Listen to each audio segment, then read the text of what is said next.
Welcome to SVG-TV News for Wednesday, October 25th, 2017. I am Rochelle Batiste with the details. The election petition case has been adjourned and will resume at the next available date for hearing, either December 2017 or January 2018. That's according to Justice Esco Henry, following a rejection of a consent order by the petitioners for the inspection of ballot boxes on day 2 of the hearing at the High Court in Kingstown. A senior counsel for the respondents, Douglas Menendez, expressed his displeasure that lawyers for the petitioners were insistent that all and not their agreed upon 4 ballot boxes will be inspected. Menendez argued that he was coming from St. Kitts from another trial and that he did not have in his possession the necessary documents to put forward a case to argue the position, which he said that the petitioners had now changed. He told the court that he only discovered this before the 10:20 a.m. break, when the petitioners insisted that all ballot boxes should be inspected. This led to a breakdown in the consent order agreement for the inspection of the ballot boxes, to which both parties then agreed for an adjournment. In her deliberation, Justice Henry said that a notice should be filed on or before November 1st, 2017 to the registrar to inform her of the new hearing date. She also stipulated that the registrar be served 21 days in advance with proof of service. Justice Henry also made it known that non-compliance with the timeline, among other things, will attract wasted loss sanctions. After today's court session, our news team caught up with the lawyers for the respondents, but they were a bit reserved. Any comments? I don't comment on cases that I'm involved in. Okay, all right. But any synopsis of what occurred? Nothing at all. No comments. So what's the synopsis? How you think things are progressing? Well, that depends on who you talk to. Okay? I don't really have any comment to make. What happened before the judge today? I really don't want to say much more about it. It's really unfortunate, but nothing more than that. Thank you. Okay, all right. Thank you so much. Respectfully, that the matter is before the court. We can only state that in all openness and transparency regarding the matter, we were happy to facilitate, by way of a consent order, an agreement to allow the inspection of the particular boxes requested. But unfortunately, that did not take place today. Lawyer Richard Williams, who is also on the respondents' team, was a bit more expressive. He questioned the integrity of the lawyers for the petitioners, noting that they had earlier agreed to only inspecting 4 of the ballot boxes. You were here yesterday. You know that we all had a consent order and an agreement. And we're quite taken aback that the petitioners' counsel have decided now that they no longer want to go with that agreement, so we're back to square one. I mean, when we presented the trial, the agreement to the judge yesterday, wasn't he in agreement with it? So what changes now? It's the second day, but we had an agreement. We were ready to proceed with the agreement that we had, and on the second day, halfway through the second day, they changed their mind. And that's obvious to all of you. Lawyers for the petitioners, on the other hand, are crying foul and believe they have been blindsided by the respondents, whom they say did agree to inspecting all ballot boxes. Senior counsel Stanley Stocky John said that in the interest of time and court costs, both parties agreed to the consent order to inspect only 4 ballot boxes at the time, but it was, however, also agreed upon that all remaining ballot boxes will be inspected. This application was brought in March 2016. And from thence until now, the respondents have been opposing the application, that it ought not to have been brought, that it would be improper for the court to make such an order. In fact, when the application came on in July, their argument was that nothing new has happened, and therefore the application is an abuse of the process of the court, and that the court should dismiss it. We respond in writing And as a result of that, they are now making a proposal for 4 ballot boxes to be inspected. We indicated clearly at all times that we wish to have all the ballot boxes inspected. To the extent that having 4 ballot boxes inspected in the first instance would have facilitated the process, saved costs and time, we agreed to proceed on that basis. But not by doing so, preventing the petitioner from having access to inspection of further ballot boxes. And for the first time today, we were told that that is the position that they are adopting. Similar sentiments of disappointment was expressed by another lawyer for the petitioners, K. Bacchus-Batiste, who believed that her team has a strong case. That they consented because they have nothing to hide. Well, if they have nothing to hide, why can't we look at all the ballot boxes? That is where it broke down. From day one, we insisted we want to see all the ballot boxes. They restricted us to 4. The correspondence between council, which came out today, was that, okay, if we see 4, we reserve the right to ask for the rest. And then what Mendes said today after I made my submissions is that we're going to object if you ask for the rest. That is what happened. The whole thing broke down.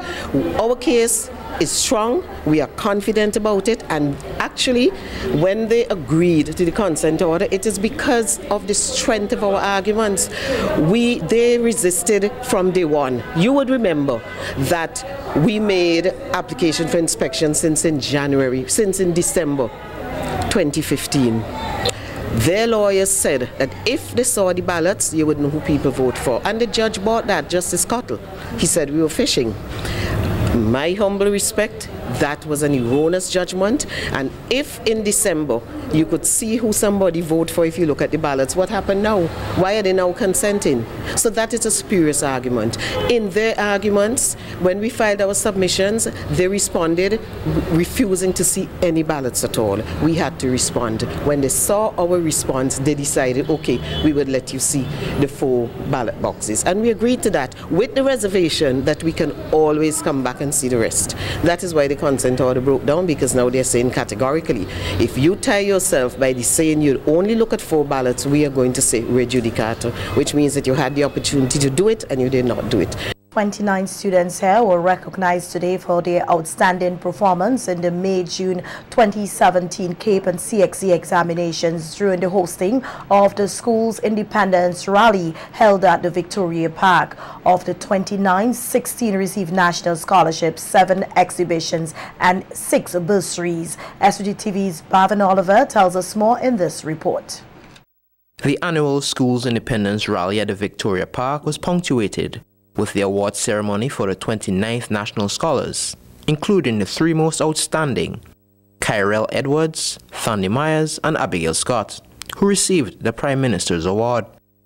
Speaking at the ceremony was Minister of Education St. Clair Jimmy Prince, who congratulated all the students for their hard work, which is seen in their accomplishments. We therefore take this opportunity to applaud Kyrell Edwards, Thandi Myers, and Abigail Scott for their outstanding performance. We also applaud the other students who have earned national awards, exhibition awards, and bursaries. Awardees, I congratulate and salute you for you represent the embodiment of hard work, discipline, and commitment. You have proven that hard work still brings success. These attributes are the very ones we all need to employ in order to achieve our goal of collaboration for national development. At the same time, I am sure that you recognize that your accomplishments came through the assistance of others, your parents, teachers, and friends. Most of all, God the Almighty provides the breath that we must take to be able to function. The Education Minister also took the opportunity to encourage all students to use their skills and talents to work hand in hand to build a better SVG. It takes a combination of persons working together to achieve a national goal. The same attitude or approach is what is needed to engender national pride in all of us. Indeed, it has to become part of our psyche. We have to unite for a common cause. While some of you may not become national scholars, we join together and become proud nationals. I therefore encourage you to use the skills and talents you possess for the good of this country, as we all form an important link in this strong chain. Recipient of the Prime Minister's Award, Abigail Scott, thanked the government for the support given to her and all the scholarship and exhibition recipients in getting one step closer to their dreams. On behalf of all the awardees, we would like to express our deep sense of gratitude to the government of St. Vincent and the Grenadines for provision of these national scholarships, exhibition awards, and bursaries, which will tremendously assist us as we follow our passions in hot pursuit by furthering our education in the various fields of study. Mrs. Maureen Williams, Honorable Deborah Childs, and Honorable Sinclair Prince, we thank you for presenting the various awards to the nation's scholars. We sincerely thank the Prime Minister, Dr. Ralph E. Gonsalves, for his featured address. He reminded us of the importance of gathering to celebrate our country's independence. Barvin Oliver, The Evening News. And several students and the driver of a government-owned school bus are counting their lucky stars after an accident earlier today in the Sandy Bay area. According to reports reaching SVG-TV News, the brakes of the bus failed coming down a steep slope in the Sand Hill area of Sandy Bay and came to a stop at the bottom of the hill after hitting a tree. The bus was at the time transporting students from the Fancy area to school. Reports are that several of the students on board received minor injuries. Some were treated at the nearby health center at Sandy Bay, while others were taken to the Georgetown Hospital for further observation. This is the second time that the said bus was involved in an accident. In June this year, it collided with a vehicle belonging to the Central Water and Sewage Authority in the Orange Hill area. A Union Island man is being charged for illegally keeping protected wildlife species of St. Vincent and the Grenadines in his possession. Egbert Sucker Adams was charged on Friday, October 20, 2017, during the sitting of the 3rd Magisterial Court in Union Island. Adams was arrested on September 4, 2017, following information that he was seen pouching wildlife species on the island. In conducting a search of his home, 3 juvenile Grenadines boa snakes were found in his possession.